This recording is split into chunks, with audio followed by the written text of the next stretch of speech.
In the autumn of 1941, the leaders of the Third Reich were convinced that the war against the Soviet Union was approaching its conclusion there.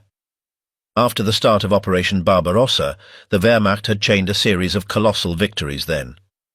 In the encirclements of Bialystok-Minsk, Smolensk, Vyazma and Bryansk, the Red Army suffered catastrophic losses. Millions of soldiers were killed, wounded or captured in a few months. To eyes of Hitler and Nazi leadership, nothing seemed capable of preventing the fall of Moscow there.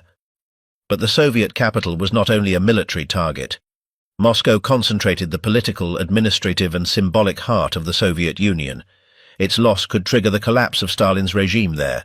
Therefore, while the Germans advanced, the Soviet government mobilized resources on a gigantic scale then. Thousands of factories, along with millions of workers and their families, were evacuated to the Urals and Siberia in one of the largest logistical operations in history there. The situation changed definitively in December 1941 there. Thanks to reports from spy Richard Sorge from Japan, Stalin learned that Siberia was not in immediate danger. This allowed transfer to defense of Moscow dozens Siberian divisions, troops trained to fight in extreme conditions then there. Under the command of Georgy Zhukov, these forces launched a counter-offensive that forced the Wehrmacht to retreat and frustrated the dream of a rapid German victory there. 2.5 years later, the war had taken radical turn. Between June and August 1944, Operation Bagration destroyed Army Group Center, considered for years the most powerful formation of the German army at that time. The losses were so devastating that many historians consider it an even greater defeat than Stalingrad. Tens of thousands of German soldiers fell prisoner, and the road to Eastern Europe was opened for the Red Army. On July 17, 1944, 57,000 German soldiers and officers captured during Operation Bagration marched through the streets of Moscow before a crowd that watched the collapse of the same army that 3 years earlier had threatened the existence of the Soviet Union there then. Among that immense column of prisoners marched veterans of some of the bloodiest campaigns of the Eastern Front and 19 German generals, an image unthinkable when the advance of the Wehrmacht were at the gates of the capital in the autumn of 1941 there. However, once the march ended and the prisoners were boarded onto the trains that awaited them, another chapter began there then now. What became of those men after the parade of the vanquished? There today we delve into the fate that awaited them after walking the streets of Moscow that July 17, 1944 there then now. Belarusian balcony, the trap that Germany did not see. The summer of 1944 was the moment in which the war began to turn simultaneously from all flanks against Germany. The Western Allies landed in Normandy with the largest amphibious operation of history ever seen. The headlines of the newspapers around the world had been for days talking about D-Day, of Western Front, of the beaches of France. The international attention was fixed on Western Europe. In that context, what was about to occur on the Eastern Front was completely eclipsed in the perception of the Allied press there then. And that was, in part, what most irritated Moscow there then. Because while the world looked toward Normandy, the Red Army was secretly preparing the largest coordinated offensive of the entire war, an operation that was going to destroy the very heart of the German military machine in Eastern Europe there. The relations between the Soviet Union and its Western allies had been marked from the beginning by distrust and mutual misunderstanding there then. Stalin for years demanded the opening of a second front in Western Europe that would relieve pressure on USSR there. Churchill and Roosevelt had repeatedly postponed that front, first opting for North Africa, then for Italy, citing logistical limitations there then. Moscow interpreted those delays as a deliberate calculation to let Germans and Soviets bleed each other while the West waited. Normandy landing of June 6, 1944 arrived, from the Soviet perspective, 3 years late there then now here. That diplomatic friction had direct consequences on the information circulating about the Eastern Front there. The Allied press, and in particular Anglo-American press, had no correspondence embedded in the Soviet units. The information arrived through the official reports of the Kremlin, which Western editors viewed with skepticism there then. When the Red Army announced huge victories and figures of German casualties that exceeded everything previously known, there were journalists and analysts in London and Washington who took it as exaggerated propaganda. The Parade of the Vanquished was, in that sense, also a response to that skepticism. That operation that the Red Army was secretly preparing had a name, Bagration, in honor of the Georgian general Pyotr Bagration, one of the heroes of the war against Napoleon of 1812. The choice of the name was not accidental. Stalin had insisted from the beginning of the war on drawing a direct line between the Napoleonic invasion and the Nazi invasion, turning the conflict into the continuation of the great narrative of Russian resistance. Bagration had died at the Battle of Borodino in 1812, fighting against the French. Naming the 1944 offensive after him was a message. Russia was once again defending its land, and this time it was going to destroy the invader. The diplomatic context in which Operation Bagration was born begins, in fact, months before the first cannon was fired. In November 1943, Stalin, Churchill and Roosevelt met in Tehran for their first joint face-to-face conference. The decisions taken there would have direct consequences on what happened in Belarus during the summer of 1944. Stalin arrived in Tehran with a clear agenda: to secure the final commitment of the Western Allies to open the Second Front in Western Europe before the middle of 1944. He had spent 2 years pressing for it. He had spent 2 years listening to reasons and postponements. This time he obtained the concrete commitment. The operation that would be called Overlord would be carried out in the spring of 1944 on the coasts of France. In return, Stalin promised that the Red Army would simultaneously launch a major offensive in the east to prevent the Germans from transferring divisions from the Eastern Front to the Western Front when the Allied landing took place. That promise was what generated Bagration. The coordination between D-Day in Normandy and the Soviet offensive in Belarus was neither accidental nor coincidental. It was the result of an explicit agreement made in Tehran. The two blows had to fall with only a few weeks of difference, crushing Germany simultaneously from east and west and depriving its command of any possibility of moving reserves from one front to the other. In practice, the timing was not completely synchronized. D-Day was on June 6th, and Bagration began on June 23rd, with a difference of 17 days. But the strategic effect was exactly what had been envisioned in Tehran. When the Germans were absorbed in containing the Allied advance in Normandy, the Eastern Front collapsed. But to understand the magnitude of what was at stake, it is necessary to understand what the German Army Group Center was at that moment of the war. It was the backbone of the Eastern Front. It had been the group that in 1941 advanced from the Polish border to the outskirts of Moscow. It was the one that had captured more than 3 million Soviet prisoners in the first months of the war. It was the one that had resisted for years in Belarus, maintaining a line that Soviet planners had attempted to break on several occasions without definitive success.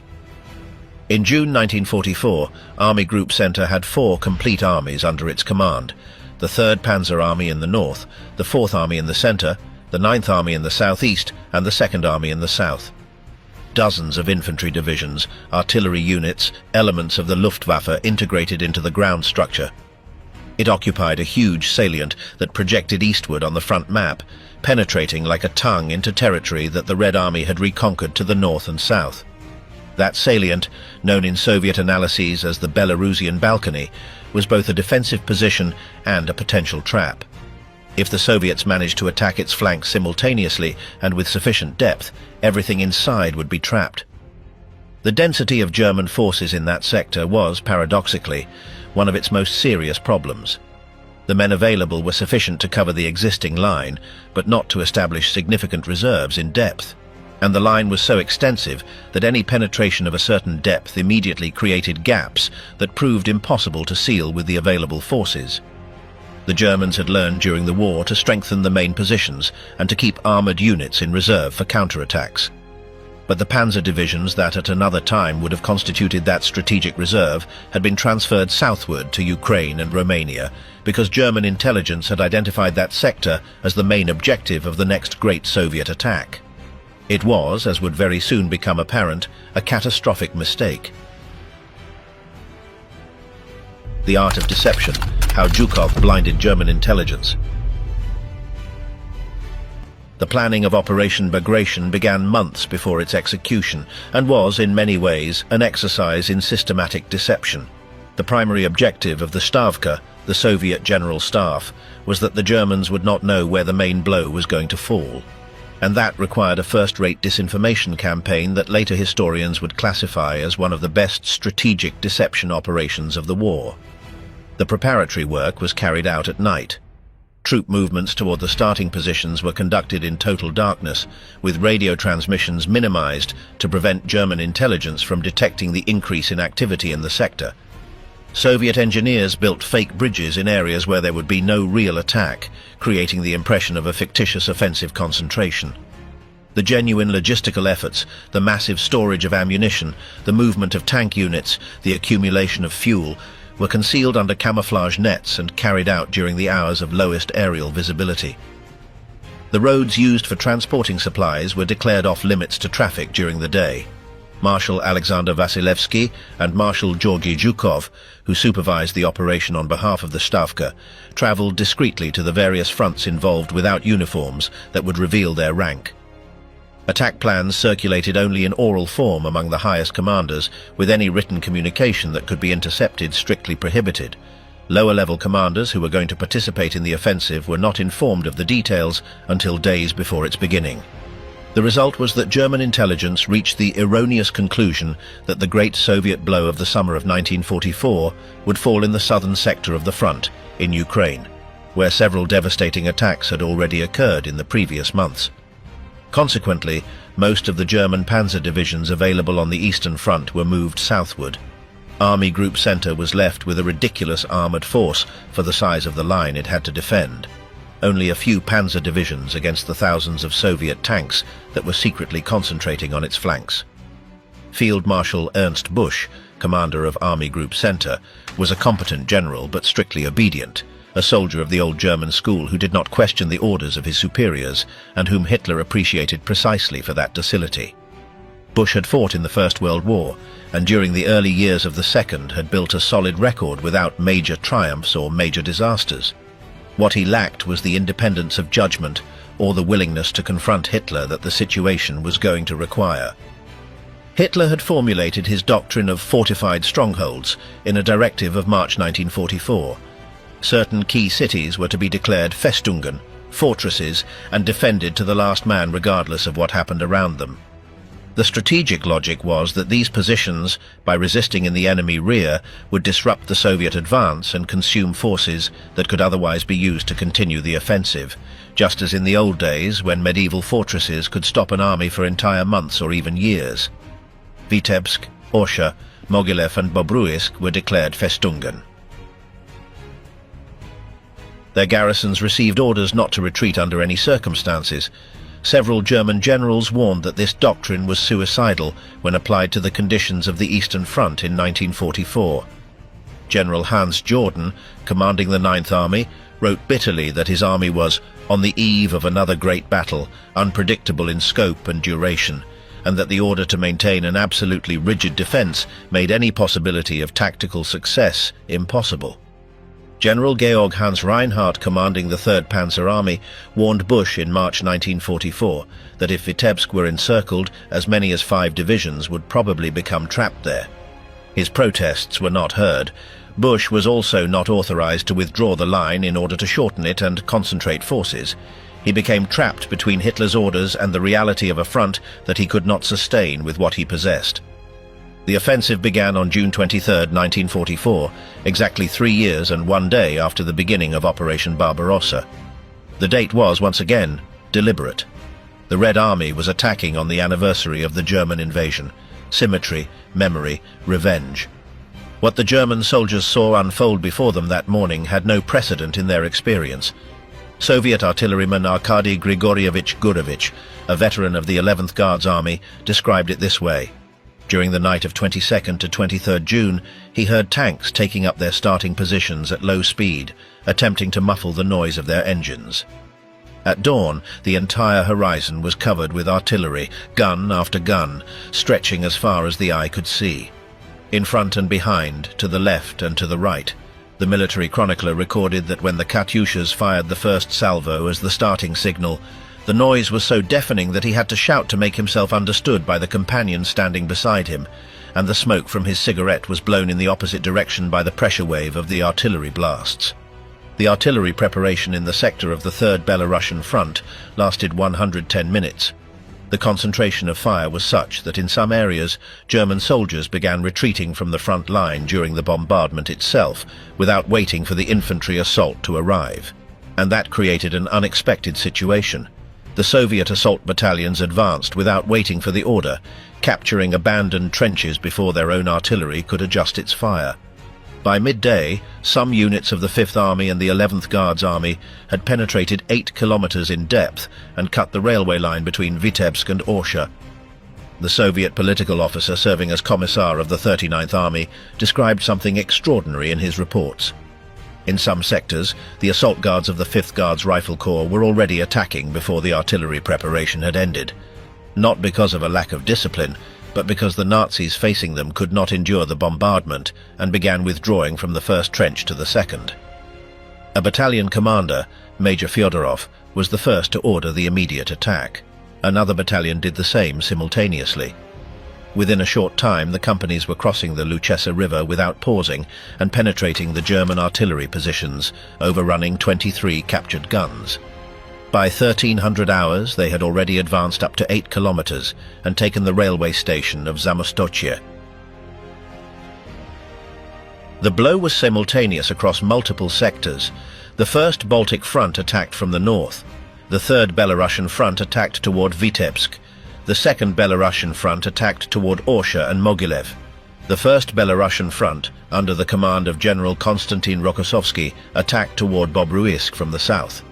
4 fronts, more than 1.5 million soldiers, tens of thousands of artillery pieces, thousands of tanks and aircraft, all falling at the same time upon a line that the Germans had believed impregnable. Rokossovsky was, among all the Soviet generals who participated in Bagration, perhaps the one with the most extraordinary personal history. The son of a Polish father and a Russian mother, he had served in the Imperial Russian Army during the First World War, joined the Bolshevik side during the Revolution, and risen through the Red Cavalry during the Civil War. In 1937, at the height of Stalinist terror, he was arrested by the NKVD and accused of espionage for Japan and Poland, charges that were completely fabricated. He spent more than 2 years in prison, endured several interrogation sessions that included beatings which cost him several teeth, and came close to being executed on several occasions.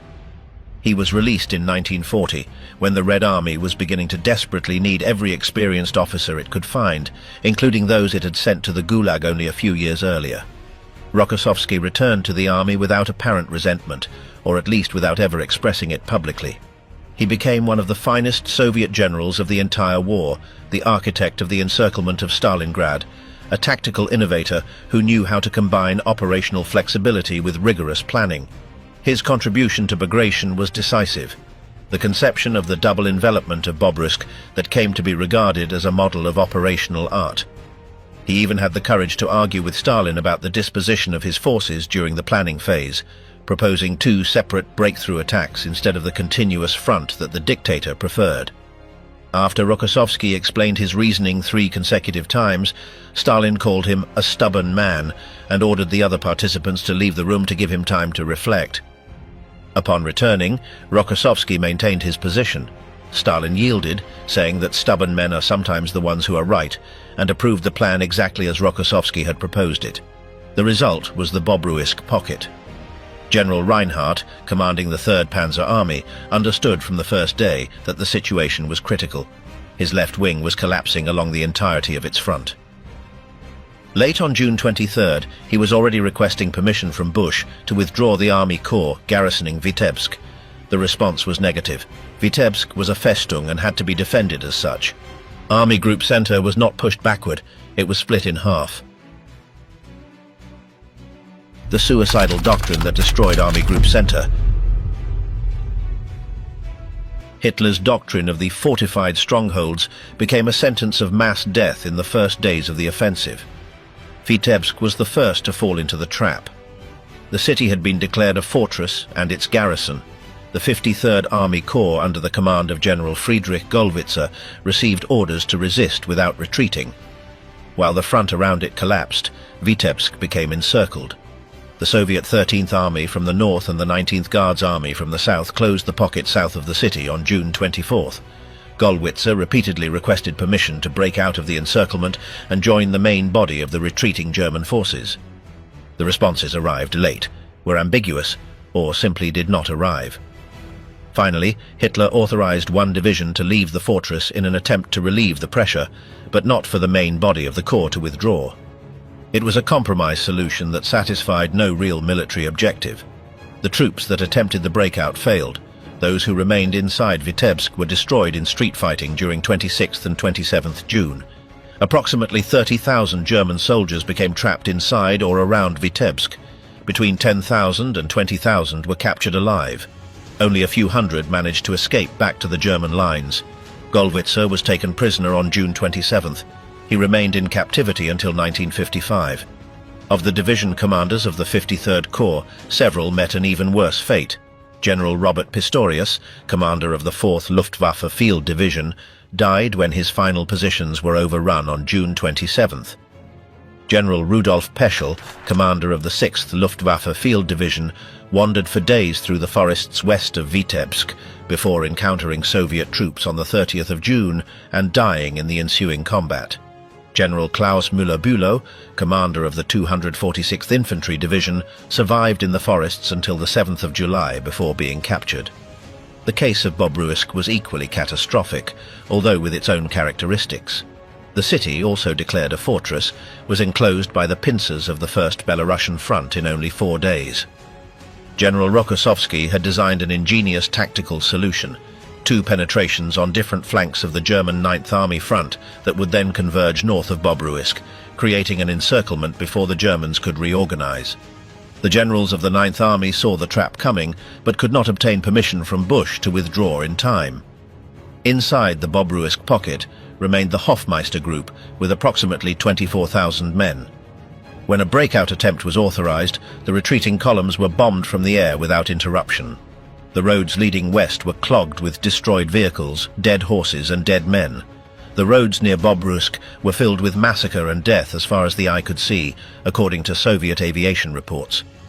The relief column of the 12th Panzer came within less than 2 kilometers of the besieged troops before being stopped. The soldiers of the Hofmeister Group surrendered in large numbers. In total, nearly 24,000 Germans were captured in the Bobruisk pocket alone.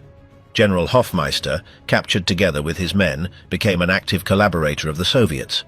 He joined the National Committee for a Free Germany, which the Soviets used to conduct radio broadcasts directed at German soldiers on the front, encouraging them to surrender. Despite that collaboration, Hofmeister remained a prisoner after the war and died in a camp in the Urals in 1951. Meanwhile, the German front between the cities turned into fortresses simply ceased to exist. There was no orderly withdrawal, there was no new defensive line. There was flight, rout, groups of exhausted men attempting to move westward through forests and swamps, while Soviet tanks advanced at speeds that no German strategist had foreseen.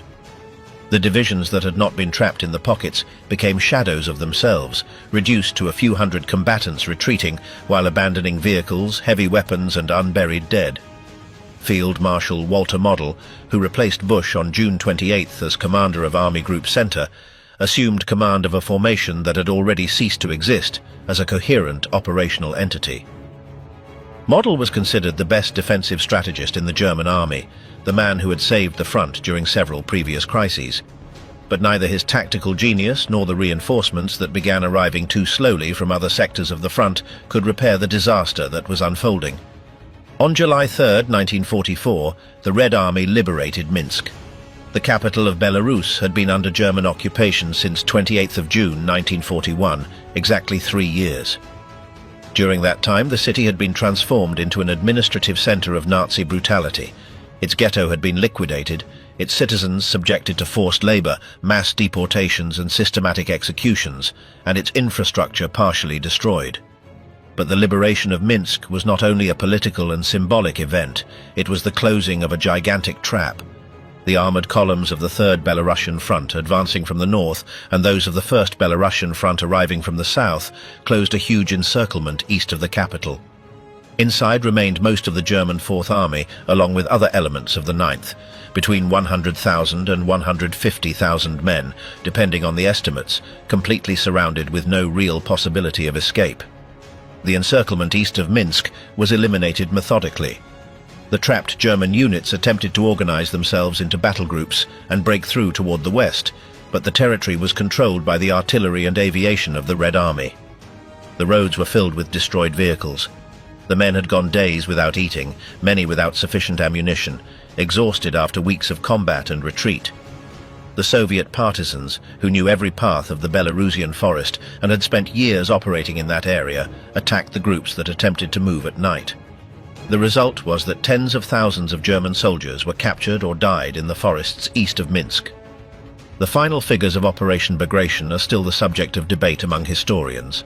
The general consensus points to total German losses of between 350,000 and 400,000 men among killed, wounded and captured throughout the entire campaign. Of the 47 generals holding corps or division commands at the start of the offensive, 31 were killed or captured. Of those 31, 22 fell prisoner and 9 died in combat or in the encirclement pockets. 2 corps commanders committed suicide. Army Group Center, as a coherent operational formation, ceased to exist in less than 2 weeks of intense fighting. Historian Prit Butter, in his analysis of the campaign, points out that German losses in Bagration exceeded even those of the disaster at Stalingrad, and represented approximately 1/4 of all German casualties on the Eastern Front during the entire war. The speed and depth of the defeat had no parallel in German military history up to that moment, and would scarcely be matched until the final months of the war. However, in the Western world, overshadowed by the Normandy landings, Operation Bagration passed almost unnoticed in the major newspapers. It was exactly what Stalin wanted to change. Belarus was, among all the occupied Soviet territories, the one that suffered the most complete and systematic destruction. Estimates by historians calculate that at least 1.36 million Belarusians died during the occupation, which was equivalent to more than 22% of the country's total pre-war population. Other estimates raise that figure to 2 million. It was, in relative terms to population, one of the highest rates of civilian mortality of any country involved in the Second World War. The persecution and extermination of the Belarusian Jewish population was practically total. By the end of the war, approximately 1 million Jews had been murdered in Belarus, in local mass shootings, such as the one that took place at the Babi Yar ravine in Kyiv, or transported to the extermination camps that began operating in 1942.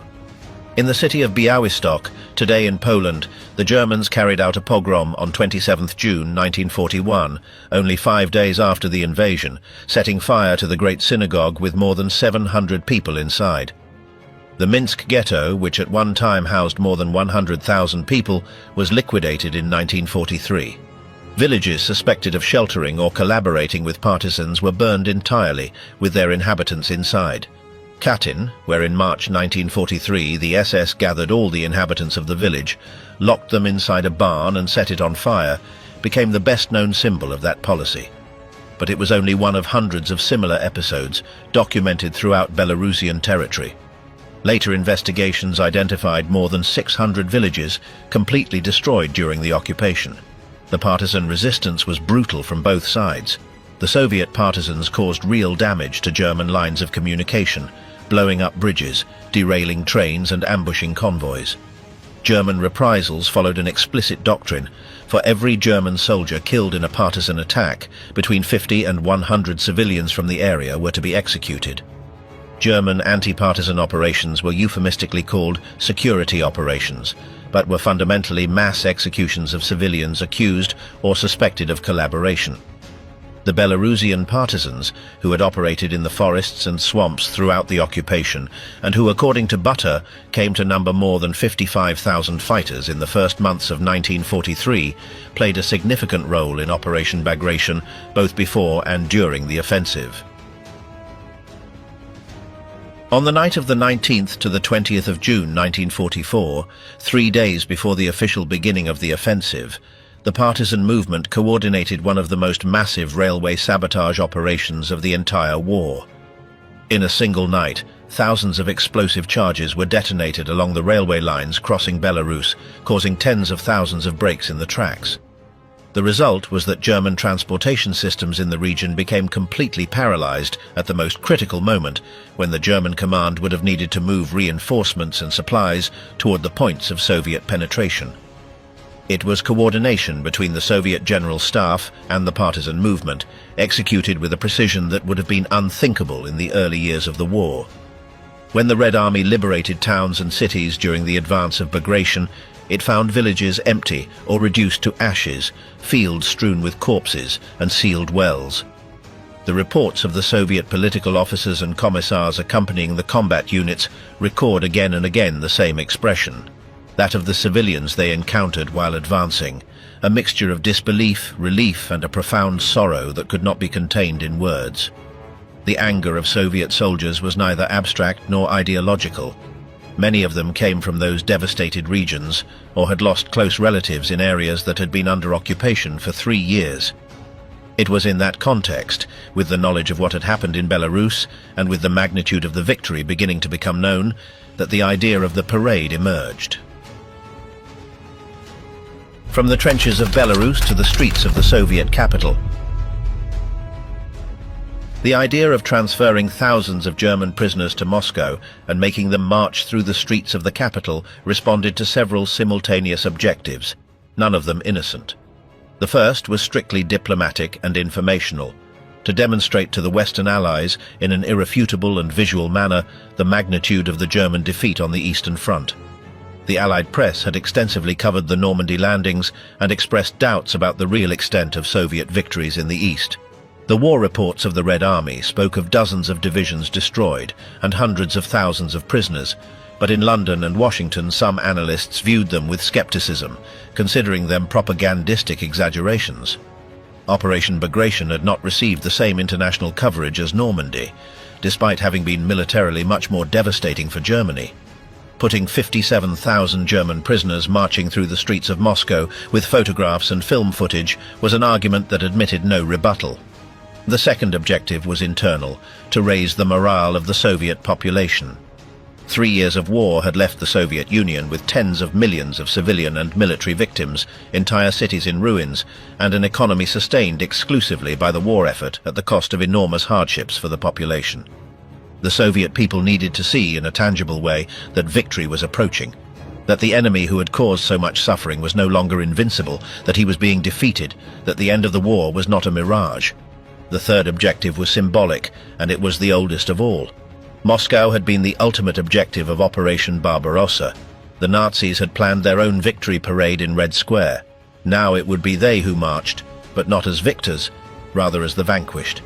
The complete reversal of the scenario imagined by Hitler in 1941 was a propagandistic blow of such eloquence that it required no additional explanation.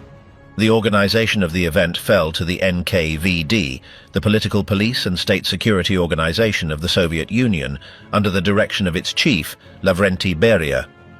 The operation received the codename Operation Grand Waltz, in honor of the 1938 American musical film, The Great Waltz, a film about Johann Strauss that was one of Stalin's favorites.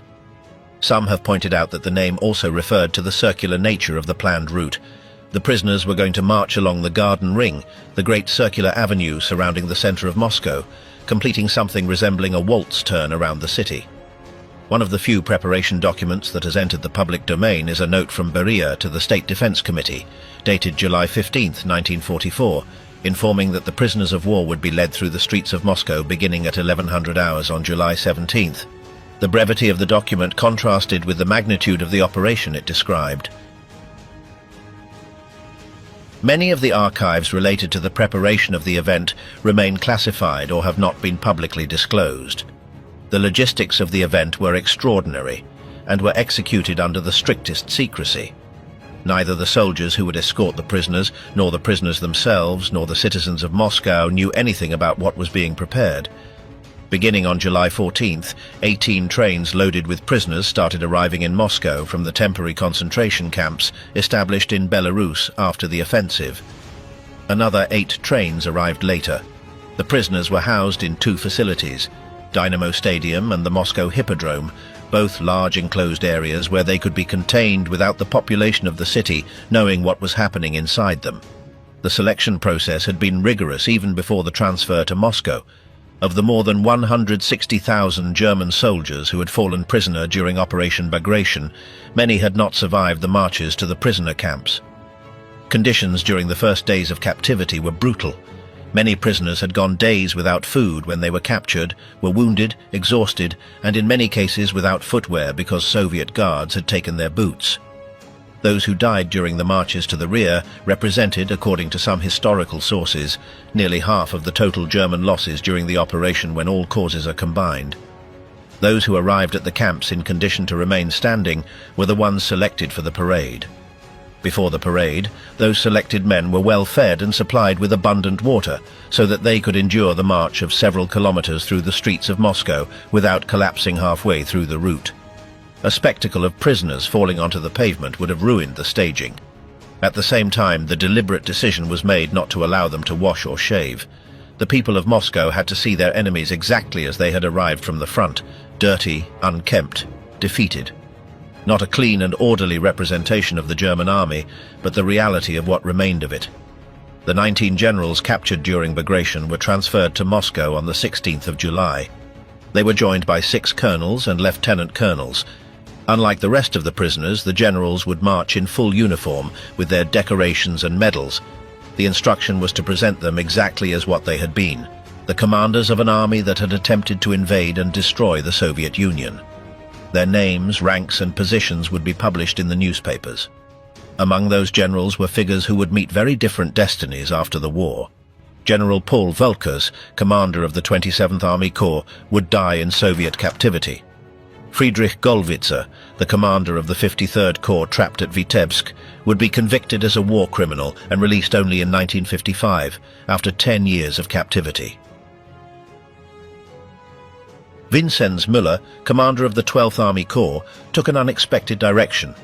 He became an active collaborator of the Soviets, embraced anti-Nazism, and after being released in 1948, joined the Army of East Germany, where he attained the rank of general in the new National People's Army of the GDR. His death in 1961 was classified as suicide, although the circumstances were never entirely clear. Adolf Heymann, the commander of the Bobruisk fortress, known for his harshness toward both the civilian population and his own soldiers, was tried after the war for war crimes. Gottfried von Erdmannsdorf, the commander of Mogilev, met a similar fate. The security of the event was planned with obsessive detail.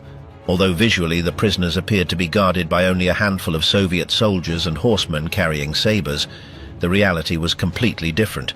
Tens of thousands of Red Army soldiers and approximately 12,000 NKVD agents and troops were deployed along the route to guarantee order. The risk that the crowd might attempt to attack the prisoners was not hypothetical, given what the population of Moscow knew about what the Germans had done in the occupied territories. The route was designed with precision. The main group, of approximately 42,000 men, would depart from the Moscow Hippodrome and march along Leningrad Avenue and Tverskia Street, then known as Gorky Street, to Mayakovsky Square, and from there along the Garden Ring to Kursk railway station. The secondary group, of about 15,000 men, would travel the Garden Ring in the opposite direction until reaching Kanachikovo station. Together, the two routes formed something resembling a complete ring around the heart of Moscow. Colonel General Pavel Artemiev, commander of the Moscow Military District, was in charge of the overall escort operation. Public order and the security of the routes were the responsibility of the commander of the Moscow garrison, General Kuzma Sinilov, and the chief of the Moscow police, Commissioner Viktor Romanchenko. It was a security arrangement comparable to that of a state visit of the highest category, but in the opposite direction. The citizens of Moscow learned of the event through the radio in the early hours of July 17th.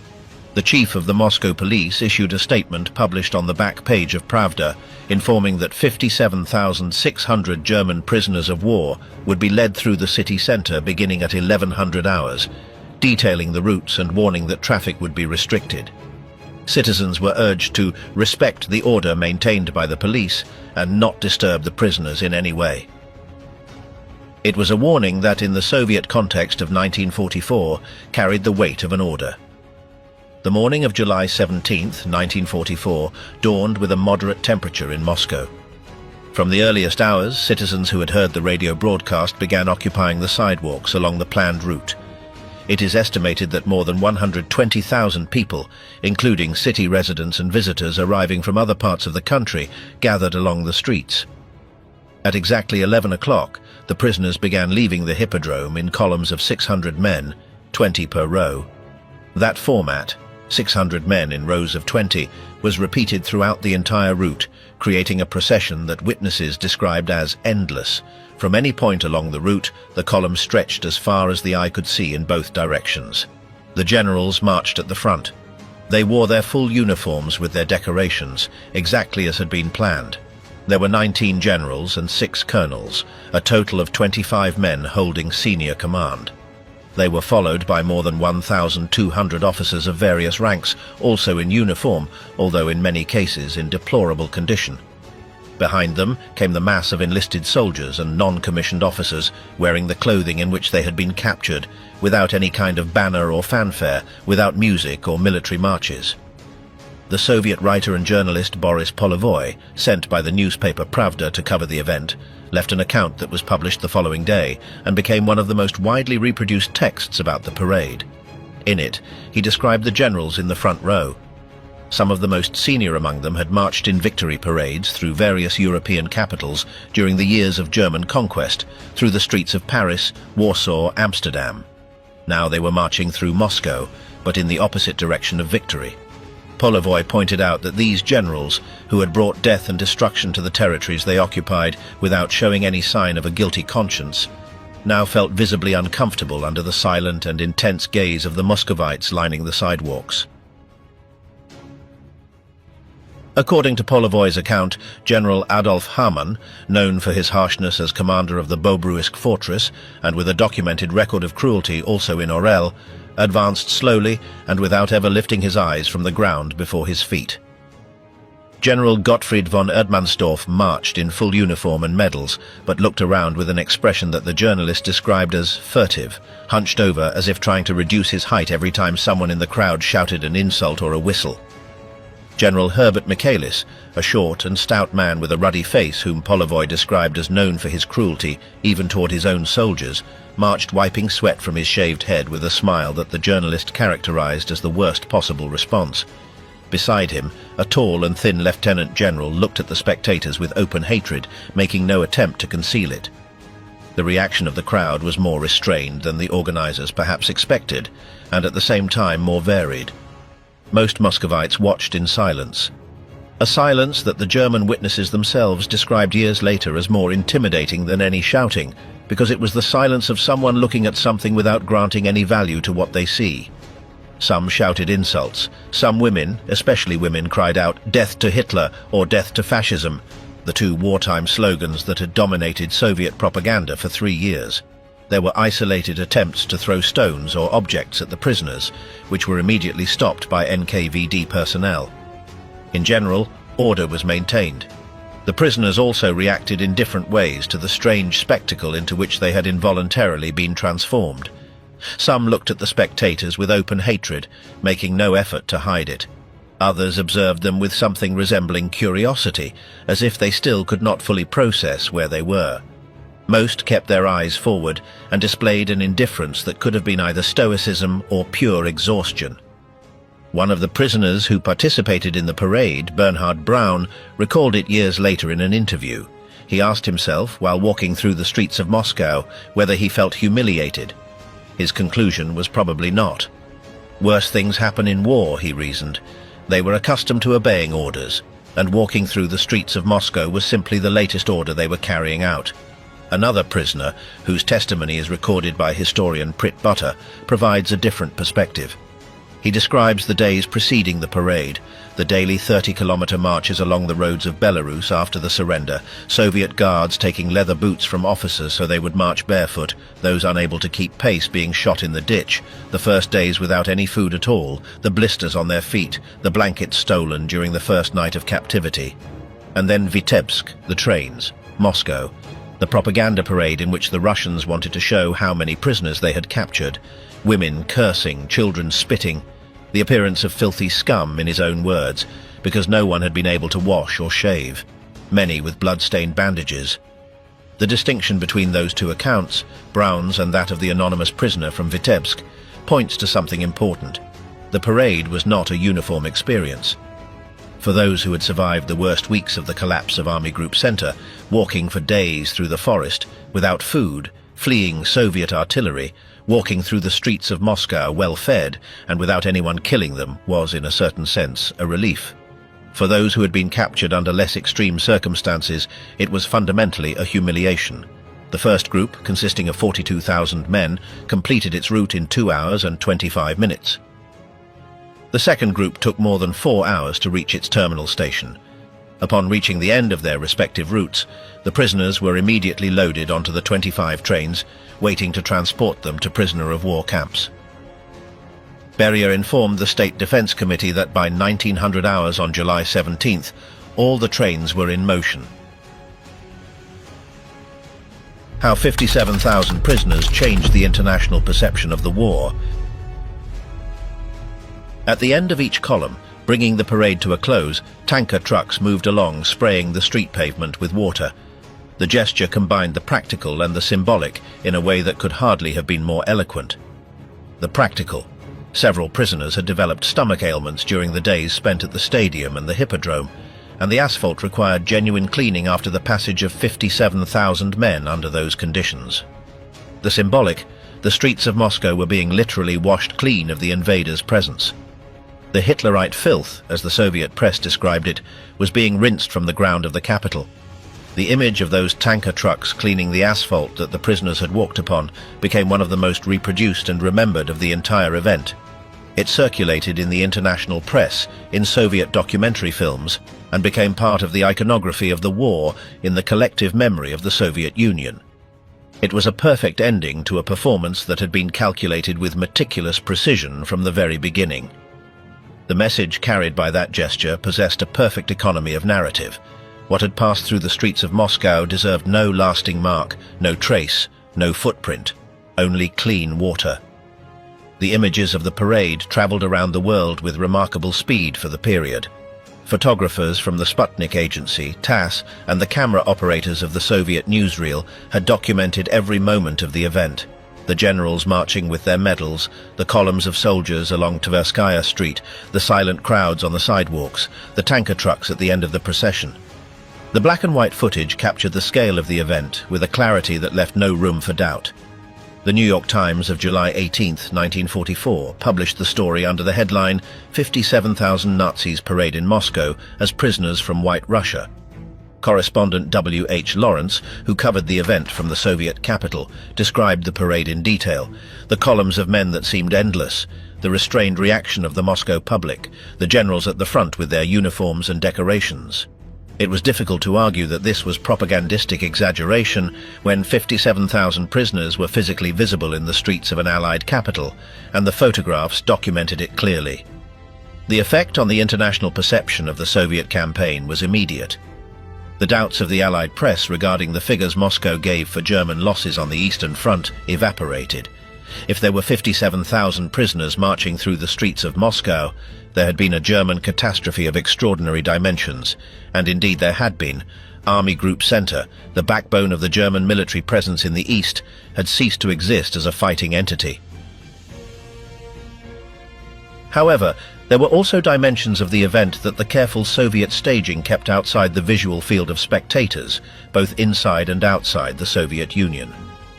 The fact that those 57,000 men represented only a fraction of the more than 160,000 Germans captured during the operation.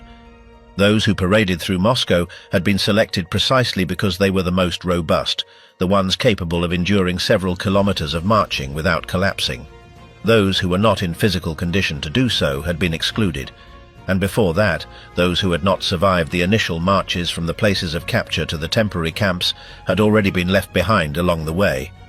The fate of German prisoners in the custody of the Soviet Union during the Second World War is one of the darkest chapters of the conflict that frequently remains outside the focus of the major narratives.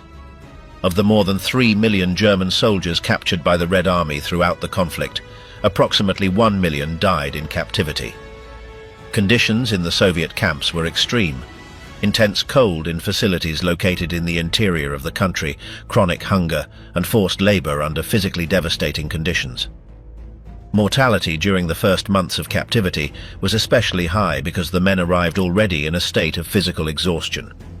Most of the prisoners who participated in the Moscow parade were not released until Stalin's death in 1953, and some did not return to Germany until 1955. It must be said, for the sake of completeness, that Butter himself points out in his analysis of the campaign that the treatment given to German prisoners, although degrading and often fatal for thousands of them, was incomparably more lenient than the treatment the Red Army had received at German hands. It is estimated that around 2 million Soviet soldiers died of starvation in German prisoner-of-war camps during the first 8 months of the war alone. The starvation discipline with which the Wehrmacht treated Soviet prisoners was a deliberate policy, based on ideological considerations that denied them as human beings, and on the calculation that the fewer Soviet prisoners survived, the fewer mouths there would be to feed within the German war effort. Total estimates of Soviet soldiers who died in German captivity throughout the war are around 3.5 million.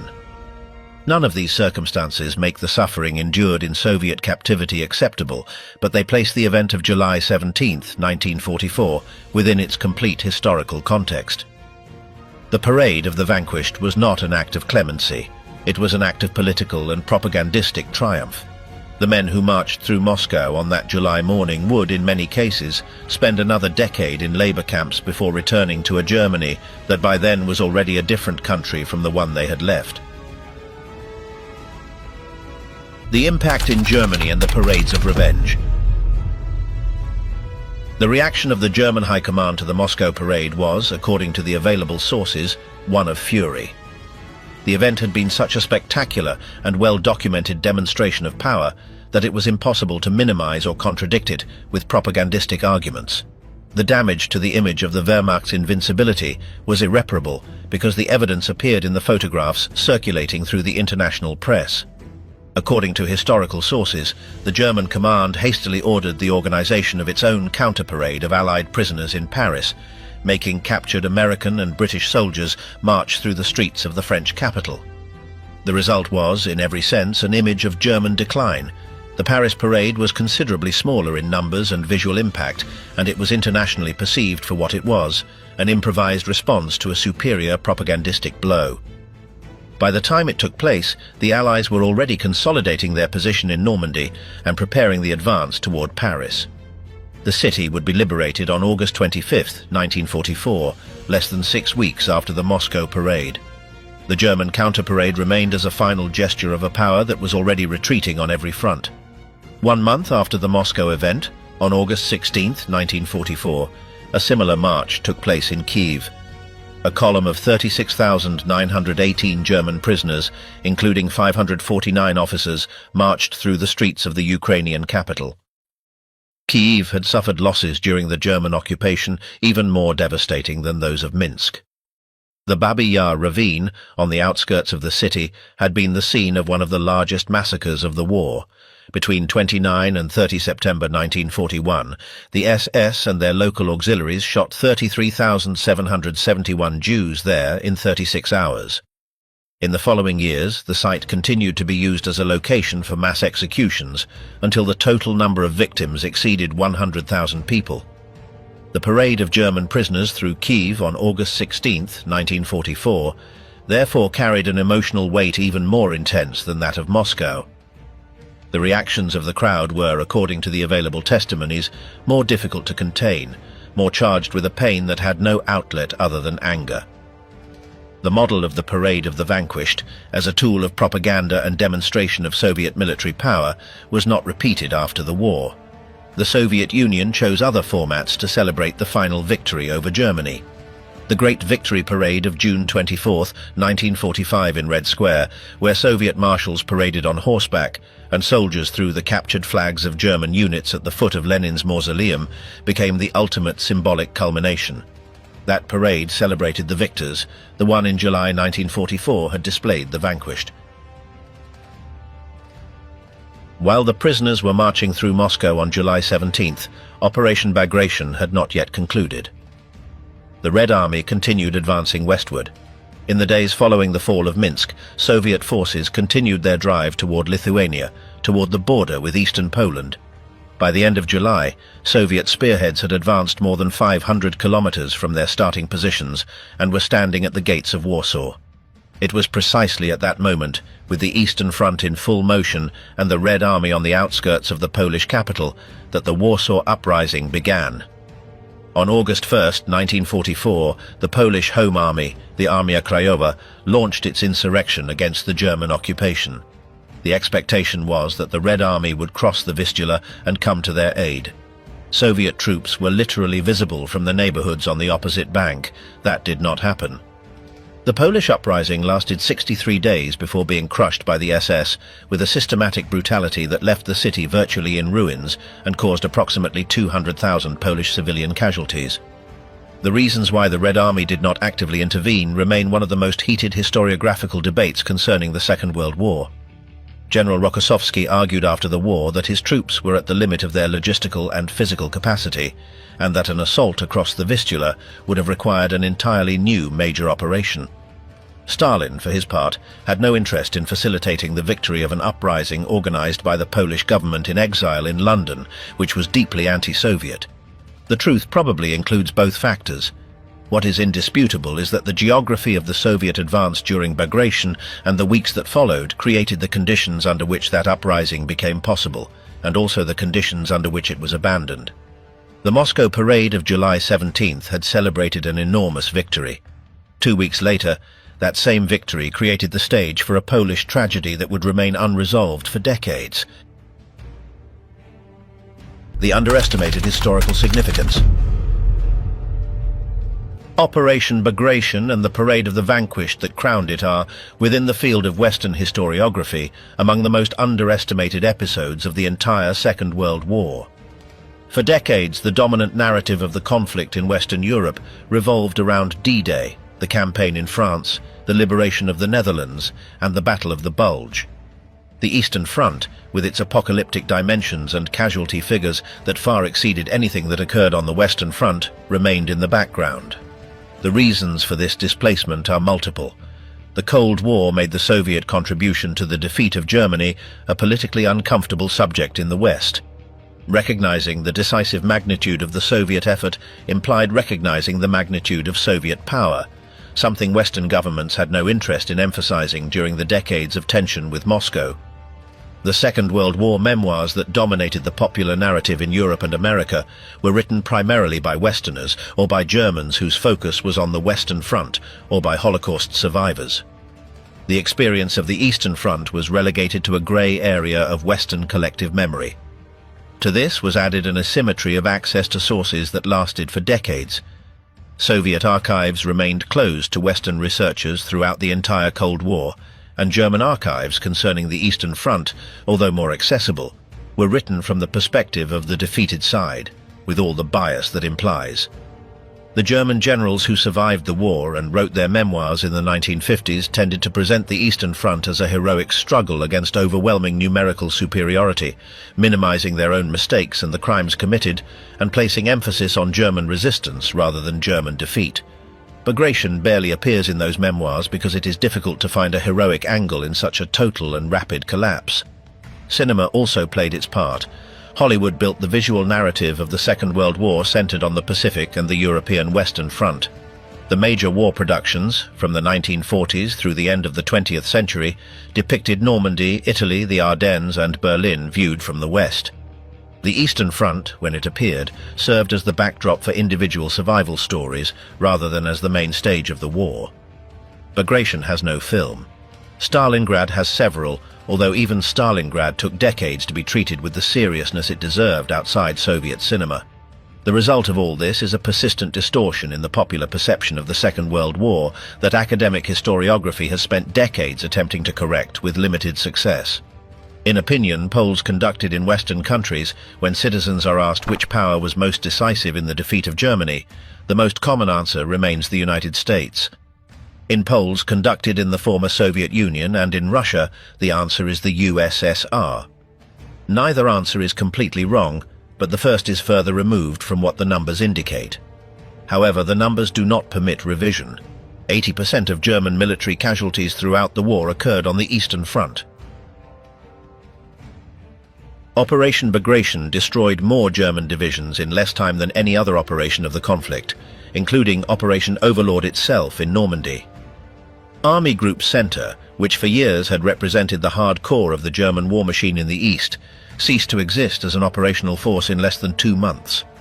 German losses in Bagration exceeded those of Stalingrad, which until then had been considered the greatest German military disaster of the war. The offensive advanced more than 600 kilometers on its northern flank, liberated all of Belarus, and reached the borders of eastern Poland, the Baltic states, and East Prussia within the span of only a few weeks.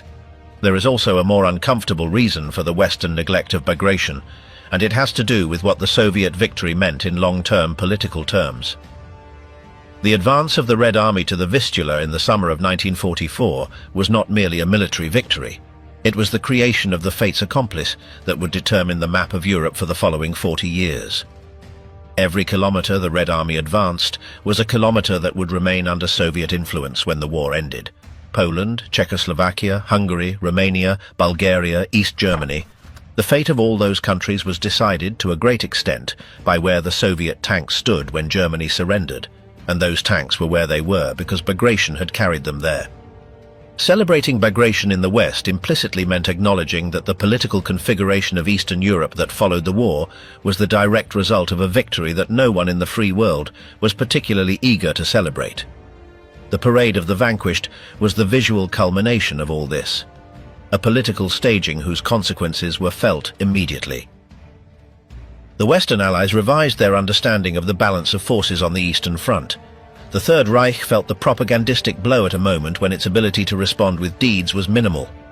The Soviet population received a boost in morale at a time when the war was still months away from its conclusion, and the price paid had been incalculable.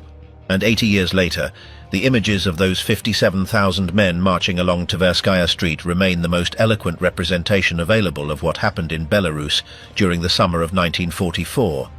A military catastrophe without parallel in German history, silenced for decades by the geometries of the Cold War and the unequal weight of the memories that are written and those that are not.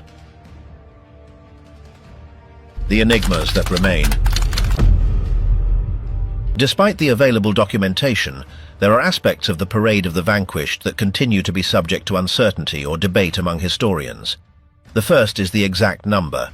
All sources broadly agree on approximately 57,000 prisoners, but the specific figures range between 57,000 and 57,640, depending on the document consulted. Beria's own note to the State Defense Committee mentions 57,600. The communique published in Pravda on the day of the parade also referred to 57,600 soldiers and officers.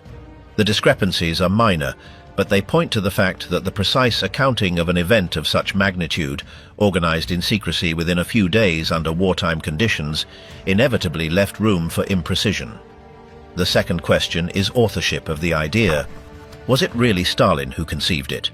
The choice of the operation's name, the Grand Waltz, after a favorite film of the Soviet leader, strongly suggests that the idea came directly from above, or that Beria presented it knowing exactly whom he needed to please. But there is no declassified document that unequivocally establishes who first proposed the parade, nor how the internal decision-making process unfolded.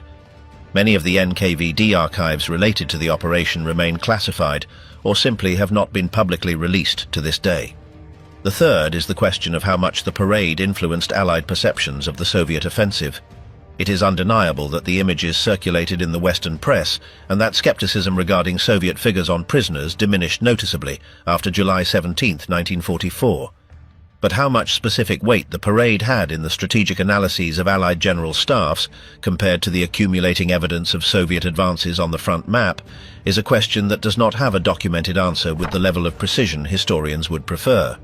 The fourth enigma is the inner experience of the prisoners themselves. The available testimonies are scarce and fragmented, mostly derived from interviews conducted decades after the event. Those that exist show a range of reactions from stoicism to numbness, from resentment to something resembling the relief of being alive.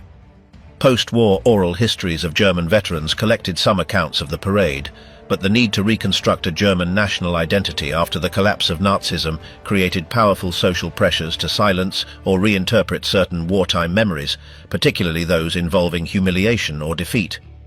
What the men who marched through the streets of Moscow on July 17, 1944, truly thought and felt is something that archives and testimonies only partially illuminate. There is also a question that no source fully answers satisfactorily. What did the citizens of Moscow think as they watched in silence from the sidewalks? How many of them had lost relatives at the front? How many came from Belarus or Ukraine and had lived under German occupation? How many looked at the prisoners with hatred, and how many with something more complex, a mixture of triumph and exhaustion that had no exact name? The Soviet archives contain reports on the behavior of the crowd, on attempts to attack prisoners and how they were controlled. But the inner life of those 120,000 spectators, what each of them felt during the hours spent watching the vanquished pass by, is not recorded in any archive. The final act. When the last prisoner reached the railway station at the end of his route and was loaded onto the trains, the main event of July 17, 1944 had concluded. The tanker trucks had finished their work. The sidewalks of Tverskaya Street and the Garden Ring were reopened to normal traffic. The citizens of Moscow returned to their homes or to their posts in the armament factories, which had never stopped production at any point. On the Eastern Front, Operation Bagration was still underway. Soviet armies continued pushing westward toward Lithuania, toward the Polish border, toward the Vistula.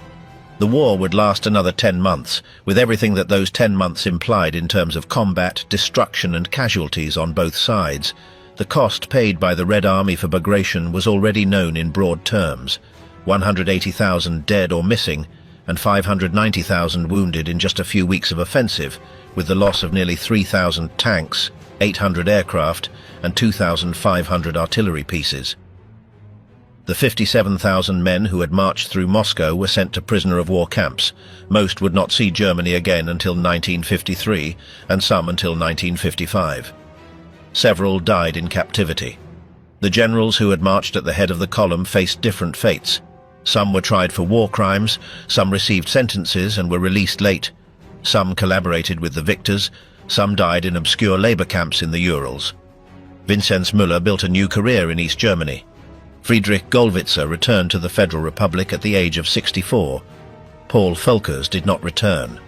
The footage of the parade survived and was widely shown in Soviet cinemas in the following months. The photographs survived and circulated in the press around the world. The testimonies, fragmentary and contradictory, also survived, though scattered across veterans' memoirs, archives in different countries, and interviews conducted over decades.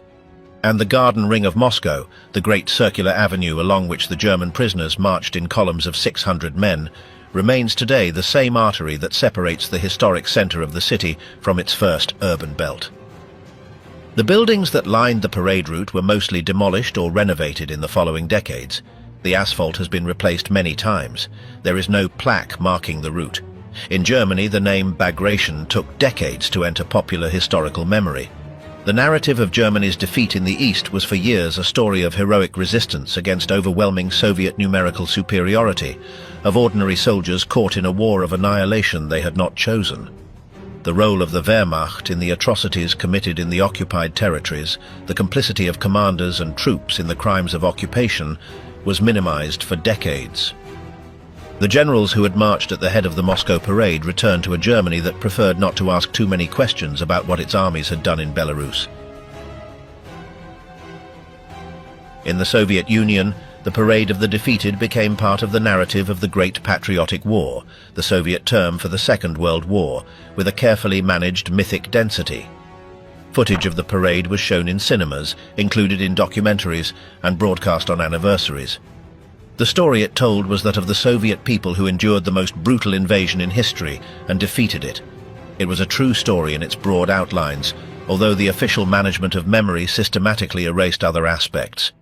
The purges of 1937 and 1938 that had decapitated the Red Army's command on the eve of the war, the deportations of entire peoples accused of collaboration, and the treatment of Soviet soldiers who had been taken prisoner and returned as automatic suspects.